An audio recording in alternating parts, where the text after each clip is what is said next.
I'll admit it. I've officially pissed a few people off, and that's fine. I understand that.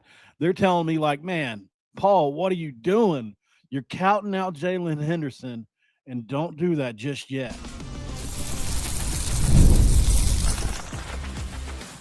You are Locked On West Virginia, your daily podcast on the West Virginia Mountaineers, part of the Locked On Podcast Network, your team every day. And what is up? Welcome back in, guys. My name is Mountaineer Paul. I am your host. This is Locked On West Virginia, baby. What we're talking about the Mountaineers as we count down to kickoff, man. We're getting there. It's getting close. It's getting so close we can taste it. We can feel it. It's literally almost osmosis into us. Appreciate you guys so much. I'll tell you, I've had an interesting day today on the internet. So I sometimes I forget what the internet's all for. Today I learned a couple things. We'll talk about that. As I've been getting messages left and right today. Well, just two, but it did put me back on notice for a certain quarterback that I have handed the job to, Nicco Marchiol, and I'm being told, wait a second now, hold on. There's another guy that's been doing. He ain't the only Nicco ain't the only one that made plays here lately. We're gonna talk about that. Also, you guys are gonna get on to me, but Neil Brown, man, I just can't get over the fact that Garrett Greene is killing it right now as a wide receiver in the NFL. And we could have had Nicco at quarterback last year and Garrett at wide receiver if we would have just thought for 2 seconds to think. Having them both on the field at the same time would have been just amazing. But anyway, we're going to talk about that too. We're going to look at what head coach Todd Bowles is even talking about Garrett Greene, for God's sakes. Thanks for making Locked On West Virginia your first listen and for being a part of the Locked On Podcast Network, where we talk about your team, the Mountaineers, every single day. Also, guys, don't forget, this episode of Locked On West Virginia going to be brought to you by, of course, none other than Game Time. We talk about Game Time because you want to download the app, create an account, and use code Locked On College for $20 off your first purchase. Don't do it now. Do that yesterday at Game Time. Jaylen Henderson, man, what can you say about the guy? We had him on the show here. And, I was probably a bit biased at first because of that. I mean, it's hard not to be once you get to know somebody, right? And here of late, though, and Nicco and I had a conversation, just one. It's on, it's not like we talk all the time, but it was after he did that thing over at, it was for addiction awareness in West Virginia. So, we talked and, we just hadn't talked in a while. And so that was cool. And it kind of got me looking back into Nicco a little bit, because I'd been so Jaylen focused, like on my prediction about Jaylen. And then I just had to admit, like, as we start to read the tea leaves here, as the season approaches, it certainly looks like Nicco is going to take the first snap. Now, does that mean a lot in the end of the day? That's what somebody told me today. They said, even if Nicco takes the first snap, Jaylen Henderson's going to play against Robert Morris. You can book it. Book it is what I was told. He's going to play against Robert Morris. Rich Rod is going to use these first 2 games to see what kind of quarterback he's got. And that shouldn't be so big of a surprise because we've heard Rich Rod say it himself.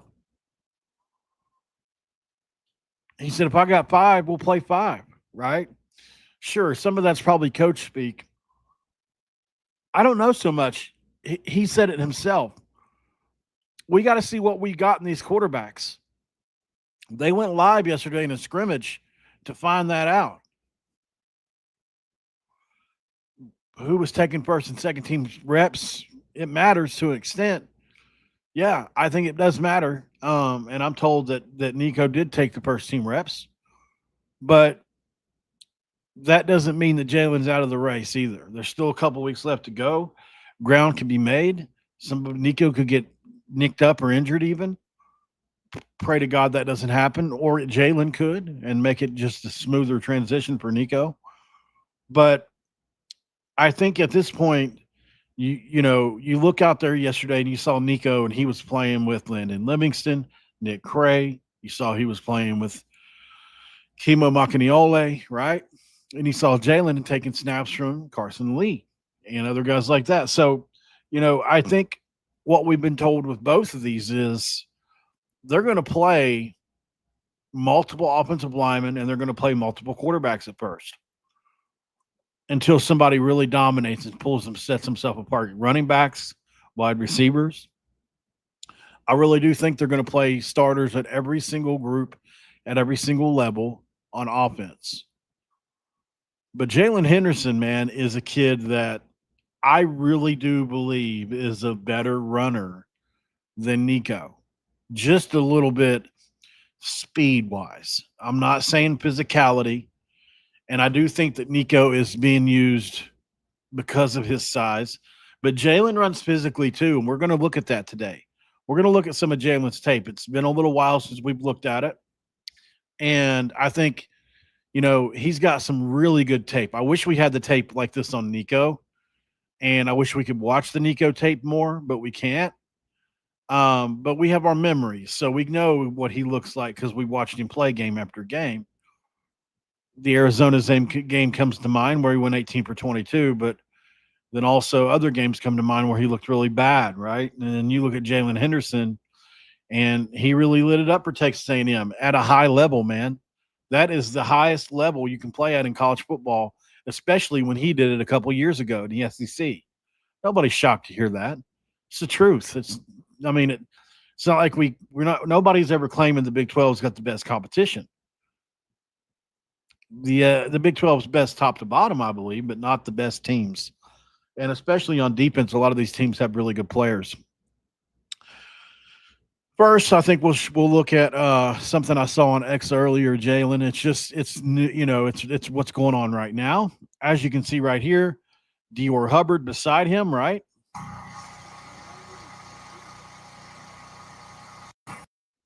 Who we see there at the end?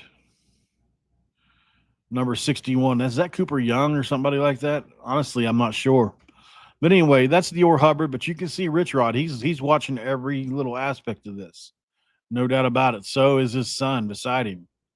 So is Travis Trickett. You don't think these guys are all interested in him and what he's doing? Just on a snap. Look at 6'1" right here, man. Some reps. So you got Trickett, you got Rich Rod, you got Rich Rod Jr., right? And you got a mixture of guys here that are going to play a lot of football, right? I think, it'd be remiss of us to count this kid out. I mean, I know that's just one little snap we saw. Kind of silly. As we know,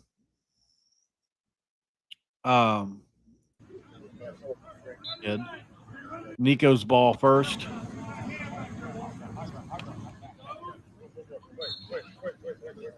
And then you got Jaylen. So, there sure seems like Nicco going first in all the reps and stuff. But like I said multiple times, they're going to play them both. If one of them catches fire, that's probably going to be who stays in the game. And this is just my belief. I believe they're going to play them both. I really do. Let's get over here to Jaylen, To be the quarterback of the future. Number one is easy. Man. Number one most important player for Texas A&M on this show. You can hear him say it in your ears right here. Number one most important player for Texas A&M this year was. Number one is easy. Yeah, it's got to be Jaylen Henderson. To be the quarterback of the future. And you hear that guy on the call, quarterback of the future. Like, he is very highly thought of. Like I was telling you guys, he might be the only player I know of in the history of the transfer portal that I know of, by the way. This isn't saying that nobody else has done it. He might be the only player I know of that's transferred up without playing a snap. I don't know anybody else that's ever done that. Jimbo Fisher somehow got his tape when he was at Fresno and said, oh, yeah, I can work with that kid. I have no clue what the connections were there. I think I mentioned it to him on the show, but I can't remember what his answer was. Maybe somebody here can remember. Bigelow. Thank you very much, Bensel. It's hard to remember because everybody's got new numbers, But let's get to some tape on Jaylen really quick before we go to break. Just so we can refresh our memories a little bit of what kind of player this is. And this is recent stuff from him, right? Rolling right, throwing left. Perfect spiral, though. Right? Perfect spiral. We'll take that. And then you've got that same day. I love his little throwing motion. It's definitely crazy, man. I mean, the way it whips is definitely not what you would consider to be. I mean, it's like a side-armed looking. I mean, it's crazy, man. But he can sling it. But it comes out of the arm pretty crazy sometimes, you know.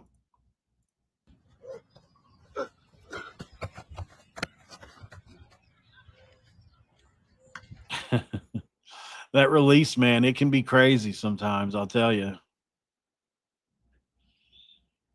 And I love how he almost jumps, you know, as he's releasing. You see how look at that. Look how crazy the fingers look here. What is that grip? It's hard to see, you know. I wish we could see more. I guess that's this first finger. And then it looks like the middle finger stand underneath it almost. It's weird looking. Is that the middle finger? Okay, I think that's what it is. That's the middle finger. The first finger is underneath. Is he throwing it with the middle? And what is he doing there? Can anybody see this? What a crazy looking throwing motion sometimes. Like, he's got all hands on the ball, but as he starts to torque it, like in the frame before, all four fingers are on the ball. But the next frame you look at, I mean, it's just a mess, isn't it? Crazy looking. It's probably just not a great quality picture, but I just wanted to check that, you know. That's a cool picture. I haven't seen that picture. Anyway, let's get to the real tape. You know, he's got 7-8 minutes of tape on here, and you can watch every bit of it. This is versus Mississippi State, who has really good defensive linemen. And that's what I like about him, you know. I think if you look at him from a running perspective, I love he can get upfield in the hiccup, and he can really cut, and he's got just a little bit more overall top end speed than Nicco, and he's definitely got more acceleration. He gets up to speed just a bit faster. Right? I mean, you got to be fast to outrun all those dudes to the end zone. And then if you look at him from a throwing perspective, I mean, he can sling it a little bit. He really can. You know, he's got great vision. I mean, that's a great throw considering where this receiver is and where these two guys are. He's releasing it right there, right? He's at the top of his drop. See, his leg is the way his leg is. That's the top of the drop, right? Now it's what they call bounce to balance, right? We see him do it with Nicco all the time. You get to the top of your drop, it's bounce to balance. See if we can read it. So it's bounce to balance. And then he's gone with it, and then boom, nice throw. Bounce to balance, you know, and he can sling that thing. But I'll tell you, I can't get over that throwing motion. It's a wild one, man. It is a wild throwing motion. It's got some Phillip Rivers in it. I've said that before. It's got some Phillip Rivers in it, but it gets there. It's accurate most of the time. I mean, look at that thing. It's just almost like a whip. You know what I'm saying? Like it's almost like a whip or something. Watch the way his arm looks when he slings it. That one was a little bit better than, I don't want to say better because I mean, I'm not saying his throwing motion's bad necessarily. This is one of those solid. This is the play when I think about him running physical. He's not necessarily, you know, putting his head down here. He's taking a hit and going up a little. I think he's a pretty physical runner. Now he uncorked right there. Right? I mean, that's a heck of a throw.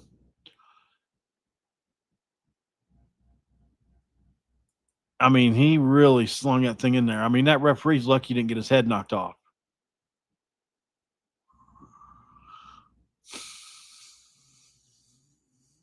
That is an excellent throw, man. Moving right, throwing left as well. Look at him. He's kind of moving right as he throws this. Pretty crazy throw. This is all big time competition. That's LSU right there. You don't think he's going to be able to play in the Big 12? I got news for people. And look at this. Watch him outrun the entire LSU team down the sidelines. This is probably the number one play I point to whenever I say, what, because I've had people actually debate me and say that Nicco's faster. I don't think he is. And this is LSU. This is just probably as fast a defense as you'll face in the Big 12, right? It's LSU. Doesn't matter when it was. And this was a 23 team. They were pretty good in 23. I mean, you're outrunning linebackers, you're outrunning safeties, you're outrunning, corners. I mean, it's pretty impressive. Here he is again against LSU, which is a throw, though.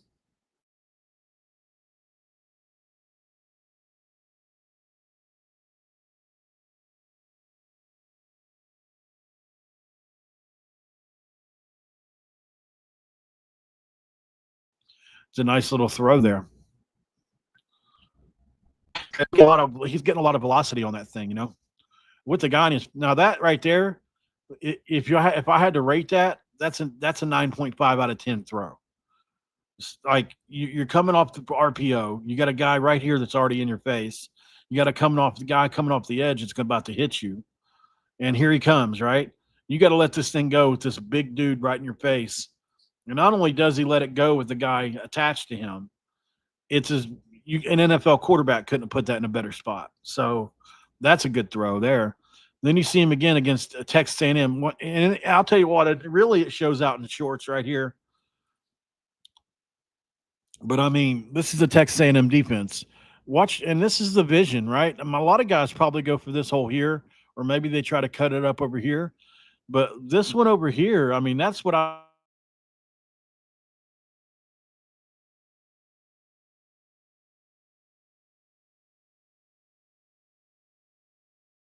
would consider to be pretty darn right here.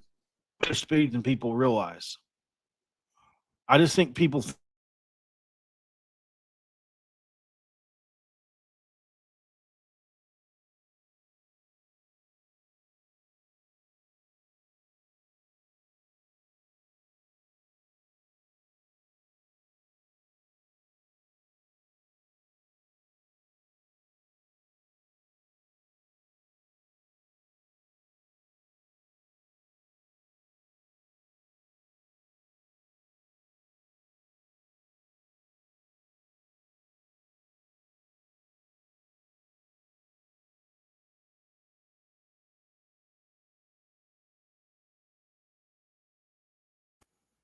sorry guys. Apologies, y'all. I don't know why that keeps happening to this. I have to go buy a new router on Monday. So let's go to break really quick. We'll get right back. We'll talk about Garrett Greene on Locked On West Virginia. And this episode of Locked On West Virginia going to be brought to you by Game Time, guys. And when we're talking about Game Time, we're talking about doing it big, of course. We've all been there, logging on early and waiting forever for concert tickets to go on sale, only to lose your spot for a show you've been dying to see. Live music should be about making memories and not dealing with the stress of ticket shopping. That's where Game Time comes in.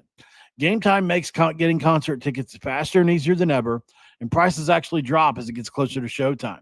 You can save up to 60% off of that killer last-minute deal. Don't forget that for sure.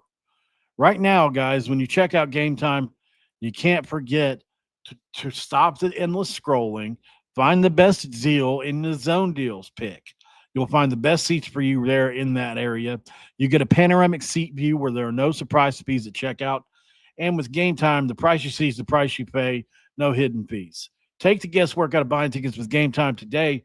Download the Game Time app, create an account, and use code LOCKEDONCollege for $20 off your first purchase.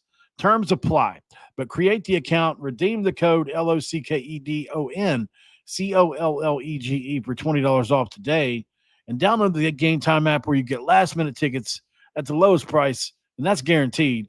And that way you can find out the question of all questions. What time is it? It's game time. In segment 2, let's crack open a do. Guys, I'm sorry about this internet. I don't know what's going on. Hold on, I'll explain. And I pay for good internet. I pay $100 a month for some high speed internet. I'm supposed to get at least 25 megabytes upload per second. It looks like it's about to go out on me again. Very frustrating. But I pay for really good internet and I don't know what's going on. I'm assuming it's my router and not my internet company at this point. I'm just making a guess because it's happening everywhere in my house. Like if I'm playing a video game, it goes out. If I'm on my phone, it goes out. It goes to data. So I don't have a whole lot of options because I can't use a hotspot for a desktop computer very well. So anyways, I don't want to keep talking about this. What's up, Beard? Glad to see you, brother. Let's get to the Garrett Greene conversation. I think that's probably best. If it goes out again, guys, we'll just end the episode. I hate to do it that way, but unfortunately, I have no control over this until I go get a different router, apparently. All right, Garrett Greene. What an interesting conversation to have, man, when considering that kid. I just think who would have ever thought that he would be in the situation he's in now? I mean, to think that he would be literally contributing for the Buccaneers. Is he going off or anything? I'm not saying that. 2 receptions for 22 yards, and he had a return as well. He's proven himself to be capable, right? And I mean, Barstool's saying the next Julian Edelman. I don't know about that for sure. But I mean, look at this one here. Look at this catch he made in practice.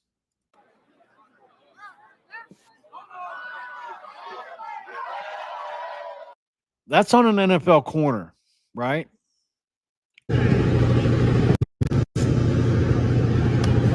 One-handed catch. What makes me mad the most, I think, guys, here's a great angle of that too, by the way. This is another one against an NFL wide receiver or an NFL corner.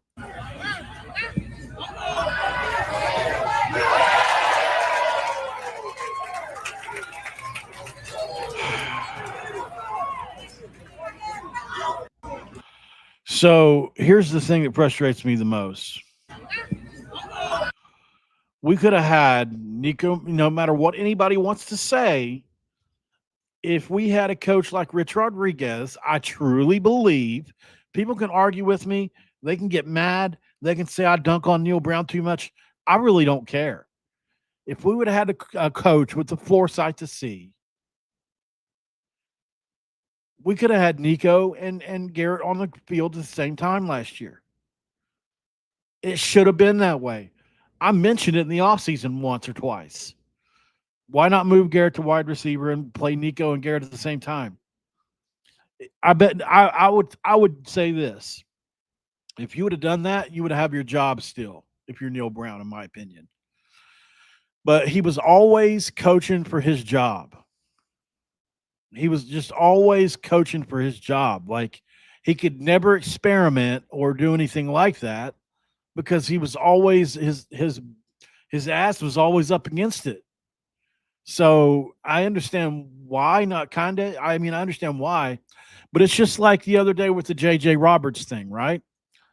I know JJ Roberts. I've known his dad since I was probably 10 years old. His dad's his dad could win American Idol. Like, he's that good of a singer. I'm not even exaggerating. But anyway, it's a whole other bowl of wax. He's a preacher. And his brothers actually do a podcast on West Virginia sports. So, they're pretty well known. But anyways, obviously he wanted to play for West Virginia. He played for a ACC team in Wake Forest that, against all odds, won 12 games or 11 games or whatever it was, and he was a big part of that. He played a lot for that team. And yes, he had to walk on in the beginning at Wake Forest, but he turned into a really good player for them. And then all of a sudden, he transfers. He wants to go home to West Virginia. And once again, even though he visits, they don't have the foresight to sign this kid. He becomes an all Sun Belt player, and now he's probably going to make an NFL roster. Same thing with Garrett Greene, right? Same thing with Tyson Bagent. I just did a show on this the other day where Tyson Bagent came in. Tyson Bagent said that they didn't even know he was supposed to be there that day. You got a guy that won the Heisman at the D2 level and is a backup for the Chicago Bears right now and has played and thrown touchdowns in NFL games, and you didn't even know he was coming that day. Like, he said that Graham Harrell turned around and was like, oh, shoot, you're supposed to be here? Instead of being prepared for the kid and pretending like you wanted him. Whether it would have worked academically or not, I don't know. But they could have made something work if they would actually wanted the kid and saw him for what he was, but they wanted JT Daniels. And I get it. It's a hard decision to make in the moment. I mean, JT Daniels was making a career resurgence at Georgia, but a good coach would have saw the difference, right? A good coach would have made the better choice. I just can't get over the fact that we could have had Garrett Greene at quarterback or at wide receiver and Nicco at quarterback, and they could have run read option together. They could have ran all kinds of cool trick plays. Like, the offense could have been so much more than what it was. But it was vanilla as hell because of Neil Brown. We didn't have a number one receiver. We had a couple receivers that were okay. Justin Robinson at times would make a play, right? I mean, but we have Jayden Bray. Jaden Bray, unfortunately, was nicked up on and off all year. But we didn't have an NFL wide receiver on the team that was, well, I mean, I think we had a couple guys that have made the league, but or fighting for spots. But, like, did we have a number one wide receiver? Hell no, we didn't. And Garrett Greene would have been our best receiver based on what I'm seeing. He would have been in that competition for it. The kid can flat out play football. You just put the ball in his hands. He wouldn't have taken as many hits. I mean, he can go on and on and on about it. And you still could have ran a lot of the running plays you ran with Garrett if you wanted to, or you could have ran them with Nicco. You could have had a wildcat package just for Garrett, even if you wanted to. If you'd have just been creative, if you would have just done things differently, man, it could have been different. But no foresight, no balls, nothing. Don't want to change coaches unless you're forced to. Didn't want to change anything unless you was forced to. And I know we're supposed to move on, and I know people tell me in the comments every time, let it lie, leave Neil Brown alone, let sleeping dogs lie, quit talking about it. I don't want to quit talking about it. Like, I'm still mad over it. I'm mad that our program is in the shithole 6 years later when it didn't have to be. I love the fact that Rich Rodriguez is back. I love it, guys. I love the fact. I wouldn't change it for anything in the world. There might be one thing I would change it for. If we could have had success under Neil Brown, that'd have been okay. I'd have been okay with that. I would have been okay with not being a laughing stock of the Big 12. At least Dana sniffed the Big 12 championship game and had some success. 6 years in the shitter, we had no shot, and to the point to where my colleagues question honestly, not as a rib, they honestly question whether West Virginia can win the Big 12, or is the Big 12 a step too far for the West Virginia, the winningest program in the Big 12 that's played in national championship games, and people want to know if the Big 12 is a step too far for West Virginia. If that don't piss you off, then I don't know what will. We'll be right back after the break.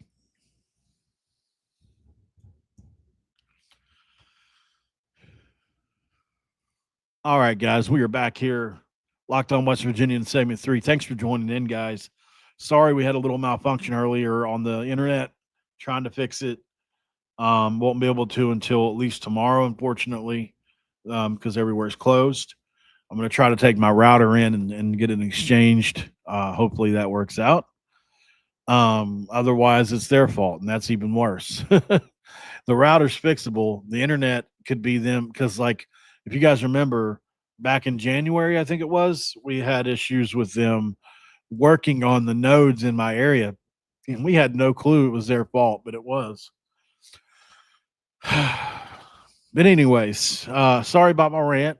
At the end of the day, guys, as y'all know, a lot of people disagree with what I have to say about West Virginia, the Mountaineers, about the program.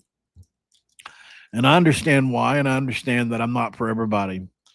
But I think what nobody can ever say about me is I don't love the state of West Virginia, and I don't love this program with all my heart. Sometimes more than I probably should, to the point that it's detrimental in some forms of my life, right? I put West Virginia before almost everything, except family. That's about it. So, to the point to where I'm obsessed with it so much that I had to make a career out of it. So happy I can, but that's the truth. People used to tell me, my dad used to tell me all the time, if you could just take what you're saying about tornadoes and football and make money off of it, you'd be in the best spot, And I ain't figured out tornadoes yet, but I have football and basketball, obviously, too. West Virginia. But like me and my buddy, we used to have the thing where, how when you're a teenager, your buddy stays the night, you stay the night at his house or whatever. Well, we'd be laying in bed at night, and our idea of fun was he would name a roster in the NFL. His favorite team was the Vikings. A lot of times he would use them. But what we would do was, and we didn't have internet back then, so you got to remember that too. We did, but it was dial up. Nobody really used it like that, for like we do now. You couldn't just pull a phone out and look it up, So it was like, where did everybody on a Minnesota Vikings roster go to college? Because that's what I specialize in, even now. Where people played in college. That's where I specialize, right? Like, like a lot of my favorite ones to get people on are like, where did Wayne Krebet go to college, or where did Miles Austin go to college, or wherever, Hofstra, by the way, is where Wayne Krebet went to college. Actually, there was another receiver that played for the Saints at the time, Marcus Colston, that went to Hofstra as well. So anyways, that's where I'm good, and my dad used to tell me, like, man, if you could just figure that out, So, hey, Dad, up in heaven, I've kind of figured it out a little bit. Still crazy. Jay wants to know what's up with Wilkins, pretty highly received guy, and haven't heard much on him. Well, let's put this in perspective, Jay. He came in, right? And unfortunately, he's in a tumultuous situation with Neil Brown. You're trying to get Garrett Greene ready to go. You had this kind of rough year, and then unfortunately now you're in a situation where you've had a coaching change, and you've never played a snap that I know of in college football, and you're having to relearn a new offense. It's probably better for you as a player, but I don't think he's developed enough as a passer as well. I think that's another thing. I think he's gotten better. You look at stuff on him, very few clips I've seen. It looks like he can throw it a little bit. It's definitely not something that I would know enough about to speak on. I haven't asked about him, but I would just ultimately say that he's a Neil Brown guy. That probably put him behind the 8 ball just a little bit. Nicco Marchiol is here, so that's another thing. And the third thing is Rich Rodriguez went out and got other quarterbacks, right? Went out and got Max Brown, and he went out and got Jaylen Henderson. Well, if Khalil Wilkins was the guy, that probably doesn't happen, correct? So you have to draw conclusions from just the base info that you have. And I would say that the fact that they went out and got quarterbacks tells us something, that he's not ready yet. I'm not saying he doesn't have the talent to be, but most likely not ready yet. All right, guys, I appreciate you for joining in on this one. This was a fun episode. I know you guys bang on me for going in on Neil Brown too much, but I mean, just to think that this kid is actually making these kind of plays is quite wild. It's quite wild. I mean, one-handed receivers, one-handed catches in practice, absolutely just beating one-on-one coverage in practice against guys that are in the NFL for playing corner. He's making catches in games. He's got wait a second. When did Neil Brown go on Marty McGee? Oh, this has been a while ago. Okay. Um Ironically, Neil Brown shows up. Man, that's crazy. But look at Neil, buddy. Look at that face. It's hard to hate him, isn't it? It took me 6 years to dislike him at all. It really did. Like, I was on that train all the way up until the 9-win year. I don't know how many people actually were. Like, I actually was up until 9 wins. And then I jumped off. And once I was off, I was off. I mean, last year he could have pulled me back in with some wins, obviously, but he didn't. I jumped off this past year after the 9 wins. You know what I'm saying? But I mean, it was pretty obvious that with Jordan so because I think Neil Brown probably, this is my honest truth before we get off here. I think Neil Brown could probably be a successful coach. I still do believe that, but I don't think he's the kind of coach that can do it alone. There are very few that can. Like, well, maybe that's a bad way to put it. No coach can do it alone, but there are certain coaches that function higher than others, that can run more parts of the program than others, like Rich Rod. Rich Rod coaches the coaches, he coaches the players, he's involved in offense, he's involved in defense. He's literally obsessed with it. I think Neil really figured out he was better in other places, and I think he figured a lot of that out. But the staff hires that he had made, he had half good, half bad, in my opinion. You never had the same wide receiver coach twice. I mean, for more than 1 year, it seemed like. I'm pretty sure we had at least 3 or 4. You had a good offensive line coach, but it took him a few years to get there, right? Because the offensive line situation was so bad when we got here that it took him literally years to build it. And then they underperformed. So it's like, is he that good, or did you have good players? I still never figured that out. I guess we'll know at Virginia Tech, won't we? I really loved Andrew Jackson at the defensive line room. I felt like he was very, very good. I didn't like the kind of guys he recruited as much, but I felt like that was a Jordan Leslie thing. I'm not a big fan of the Sean Martin type of defensive end, not defensive lineman, but like, I don't like the defensive ends that are more the run stopping, edge setting. I like a pass rushing defensive end that can also play the run a little bit, right? I always felt like we got these big, kind of like Taj Austin, right? Or Sean Martin, like I said, those big burly, or like Eddie Kelly Jr., kind of like him, that they really don't specialize in rushing the passer. They're more of, they can play all in, they can move around inside, but you never get any pressure from your D line like that. It's always got to come from somewhere else. It's my only thing about Andrew Jackson that I didn't really like. Obviously Coons was okay as a linebackers coach. I'm not going to say a lot. He was thrown in a bad spot. No doubt about it. Jordan Leslie, it's funny because I took up for him a lot whenever that situation happened with him going to jail. To the point to where his lawyers got a hold of me and asked me to, right? They even gave me some info, like what was actually happening, and I was good on that, but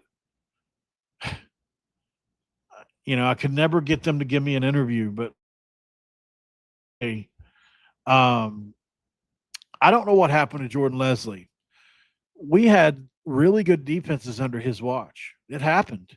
We had at least 2 that I know of that were both top 25, right?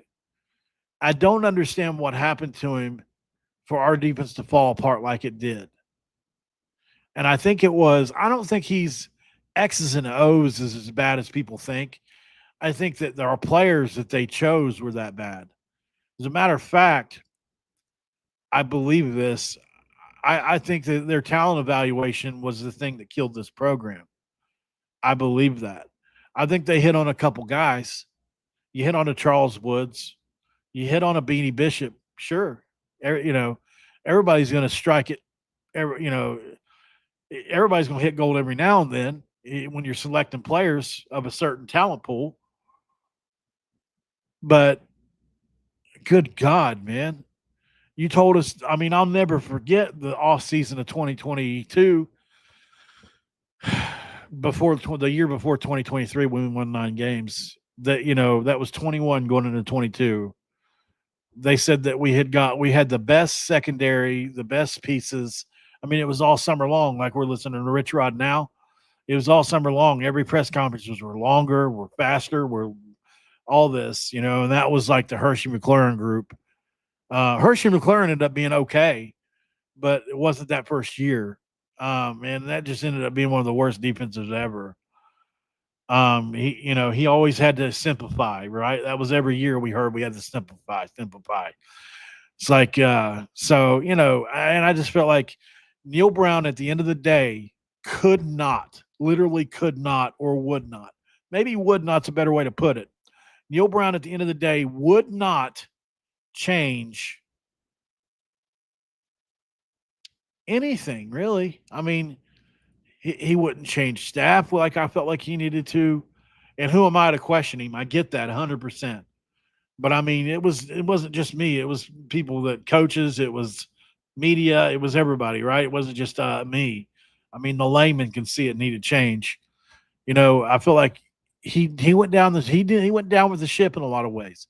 He went down with Jordan Leslie.